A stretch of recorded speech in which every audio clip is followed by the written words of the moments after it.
Hello everyone, this is John Conneely with a new series of programs on hidden Kinvara. We've come here today to our sister parish Ballinderreen, the birthplace of the poet Richard Cronnolly. Cronnolly was born here in 1829, and as a young man he went to Dublin and he joined the Dublin Metropolitan Police. But he wasn't as interested in police work as he was in writing. So he spent all of his free time down in the Public Records Office studying the old myths and legends and stories and ghost stories of the time. And he was fascinated to discover that there was a great similarity between what he had heard in Ballinderreen when he was growing up and in other parts of Ireland. And this led him to write his famous poem, The Long Black Hand.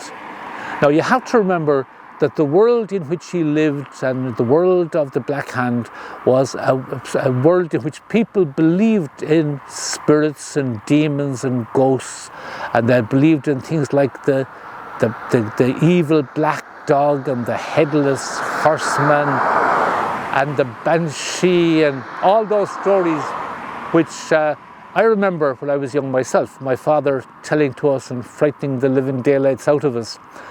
And Cronnolly wrote the Long Black Hand as a kind of a ghost story about a demon that terrorized Ballinderreen. He persuaded a publisher to publish it and funded it himself.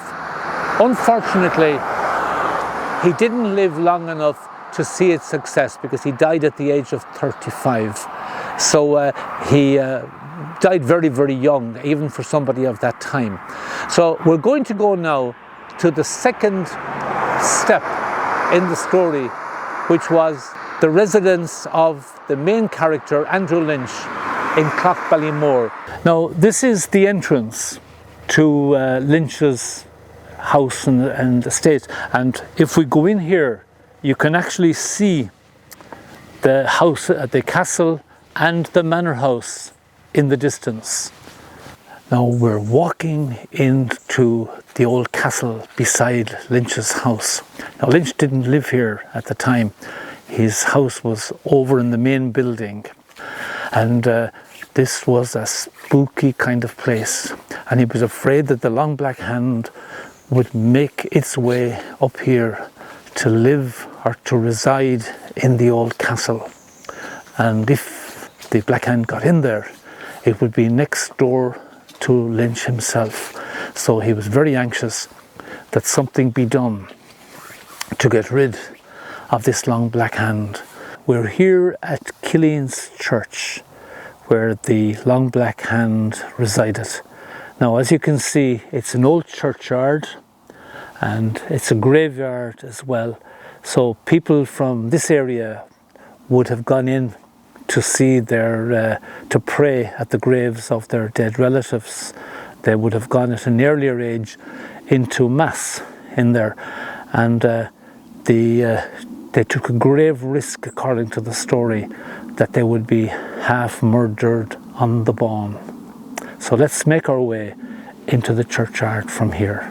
Now, this was the place where the Long Black Hand lived, according to the story, and I think lived in a tree, so that when people came in they wouldn't see it, and they'd go to visit the graves of their relatives, as you can see some of them around there, and would be attacked by the demon.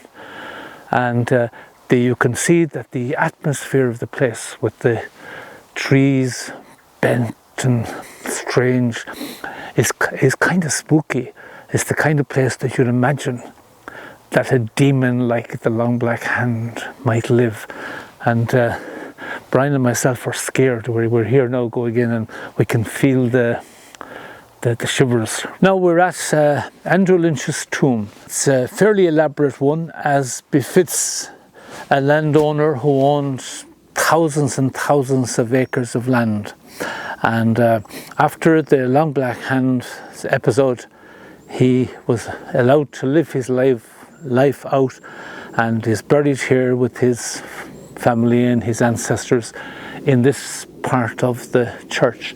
Now the church itself, there's very little of it left. You know, it has fallen down over the centuries, but it gives us some idea of the remoteness of this place, and it's the kind of place where you'd expect a demon to live.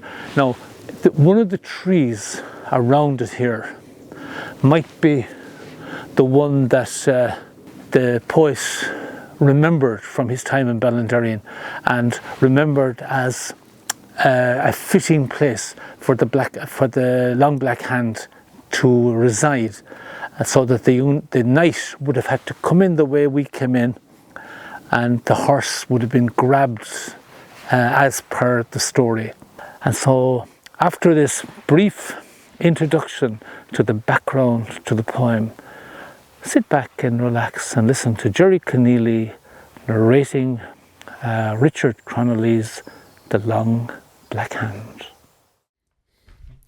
In olden days when Sheamus reigned and plenty crowned the land, a spirit was seen in Killeen's church that was called the Long Black Hand.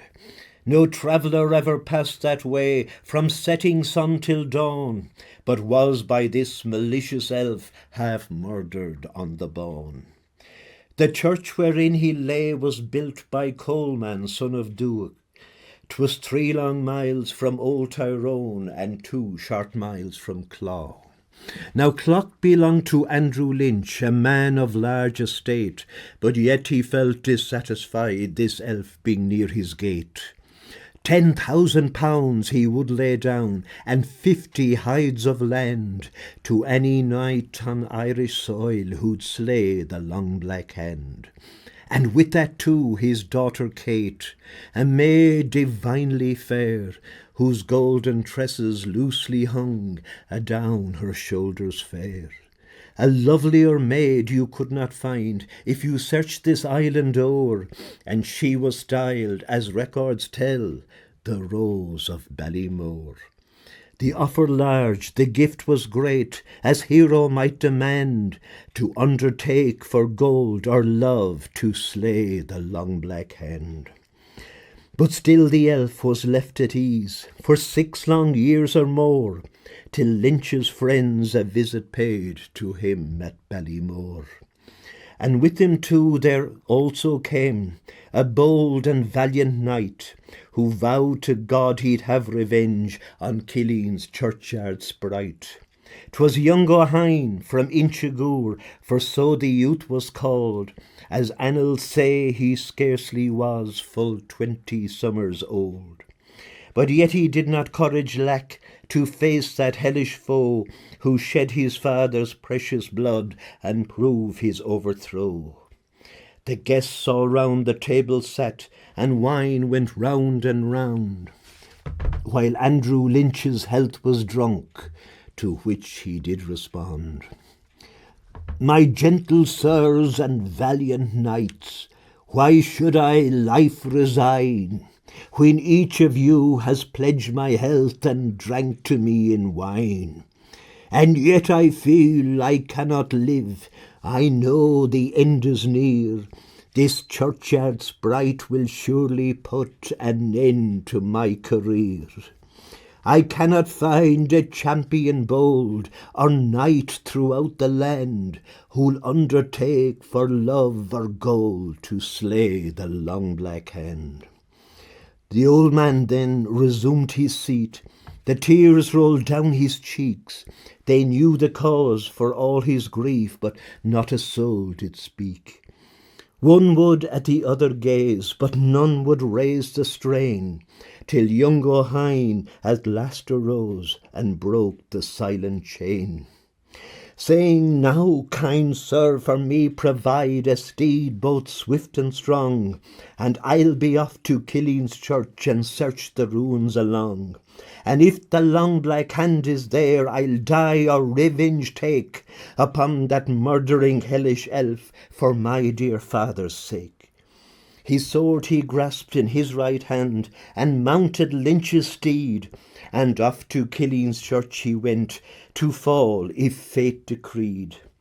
Arriving at the abbey gate, "Art thou within?" he cried. "I am, and will be soon with you," the long black hand replied.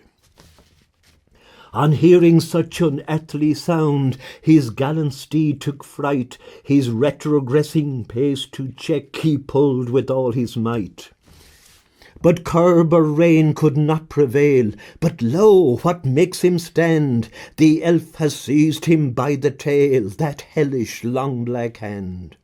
Our valiant knight well knew the cause, and with one backward stroke he cut the long black hand across, when thus the demon spoke.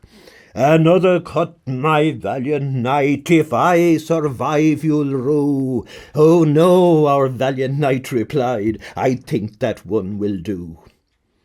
He posted off without delay, and soon arrived at home, and stabling there his dapple grey, whose sides were white with foam.